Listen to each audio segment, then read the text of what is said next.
This is build 1248, 2011-06.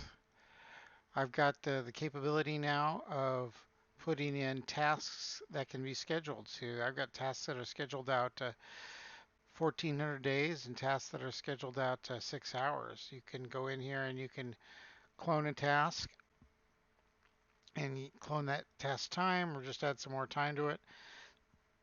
And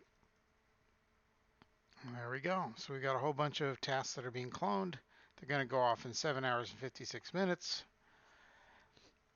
Next thing to do is add savings so you can set up days and time and load up campaigns. So we'll be saving and loading campaigns here pretty quickly next. So yeah, that's where we're at.